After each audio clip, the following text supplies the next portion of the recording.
Praise the Lord. Hallelujah. Hallelujah. యేసువా వందనం. యేసువా స్తోత్రం. ఆత్మదేవా వందనం. ఆత్మదేవా స్తోత్రం. పరిశుద్ధాత్మదేవా వందనం. పరిశుద్ధాత్మదేవా స్తోత్రం. Hallelujah. Hallelujah. Hallelujah. Hallelujah. Praise the Lord. Praise the Lord. Praise the Lord. జీవగల తండ్రి స్తోత్రం. ఆత్మీయ ప్రభువా స్తోత్రం. పరిశుద్ధాత్మ దేవా స్తోత్రం. Praise the Lord. Praise the Lord. Praise the Lord. Hallelujah. Hallelujah. Hallelujah. హల్లెలూయా.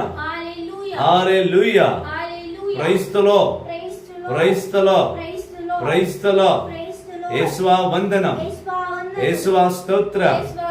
ఆత్మదేవా వందనం. ఆత్మదేవా స్తోత్రం. పరిశుద్ధాత్మదేవా వందనం. పరిశుద్ధాత్మదేవా స్తోత్రం.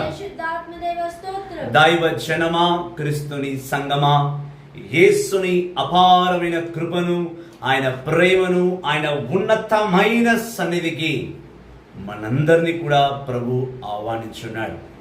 దేవాది దేవుళ్లకు స్తోత్రం, స్తుతి, మహిమ, ఘనత, ఆరాధన చెల్లింపబడునుగాక.